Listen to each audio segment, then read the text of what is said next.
What's up, it's your boy Romaine back in this bitch with another video.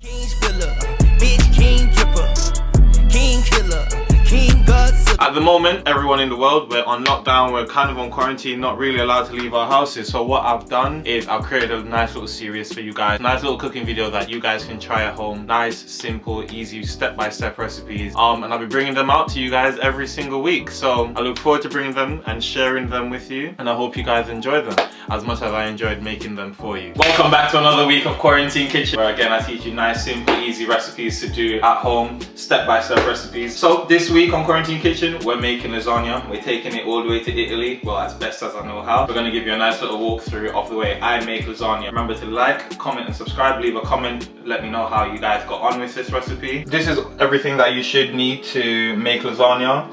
For the base you can add celery as well. First of all, we've got a whole onion, whole head of garlic, thyme, carrot, canned chopped tomatoes, passata, this is just basically sieved tomatoes, beef mince, so we've got just normal beef mince, some beef fat here as well, so that's literally just a fat minced down as well. Salt, black pepper, all-purpose seasoning, garlic. We got HB sauce, some Worcestershire sauce as well. Of course, you do need your pasta sheets. You can buy fresh or you can buy dry pasta sheets. You're gonna need some parsley, parmesan cheese. Okay, so step one is to wash and dice our veg. So once you chopped all your veg, you should have ended up with something like this. Now the next stage is to go ahead and season our meat. To season our meat, we get our beef fat and our mince into a bowl. Right in the middle of shooting, and this little sign pops up on the screen. Tried a couple of solutions to fix it, and it's not working out. So you'll be seeing the video quality changed. Just slightly. We've had a madness with the camera, I just explained that. So we're gonna move on from it, move on to the positives. We're making lasagna. You're going to season your meat with gently seasoned salt, all-purpose seasoning, black pepper. Here is some garlic powder as well. And then you're just going to combine all of that together.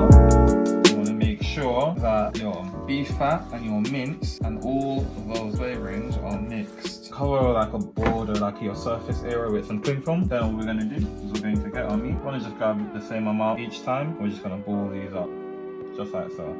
We're going to do that to all of our mixture. In a hot pan, you want to get some extra virgin olive oil. Get that in there, bring that up to the heat. You want this pan really nice and hot. Once our pan's nice and hot, you can see the steam coming out of it just like that. So we're going to fry off our meatballs.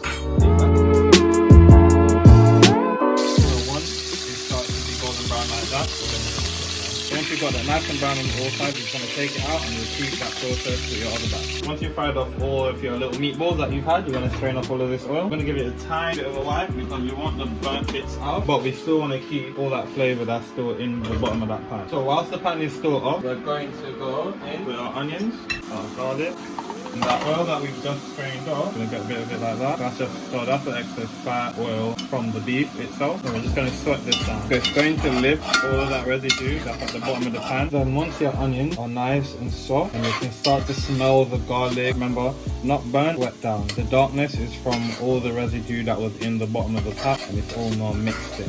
Now you're going to add your carrot. So once you've got your carrots in there, nice and sweat down, we're going to add our passata or our sieved tomatoes. We're just going to cook this up. We're then going to hit with a bit of brown sugar.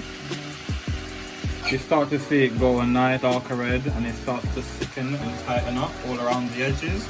And we're going to hit it with our thyme, all of that thyme in there that we've taken off the stem and chopped up a little bit. So you can see now your starter is just basically almost like glued to the carrot, the onions and garlic and everything that you've had in there before. Going to hit it with our red wine. Reduce that all the way down. Okay, so once we've reduced that by about half, we're then going to add our chopped tomatoes.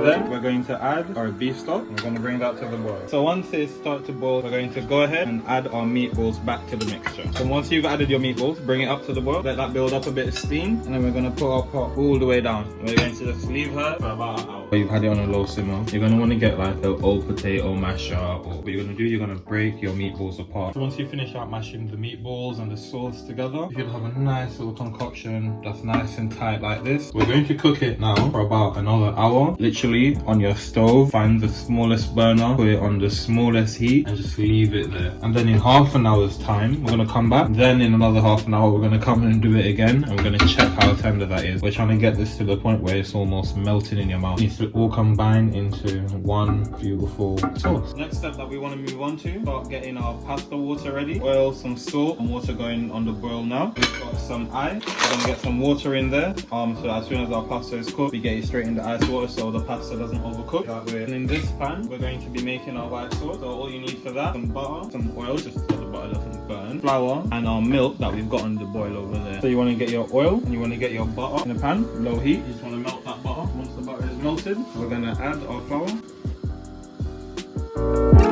Now you're just going to cook the flour out. So once our water has come up to the boil, we're going to cook these off in about 2 batches. And we're going to time this for about 10 minutes. So once you've cooked out your flour and you can see that it's almost just gone into nice liquid and the color just started to go slightly brown, you're going to get your warm milk that you have and you're going to add the milk and whisk.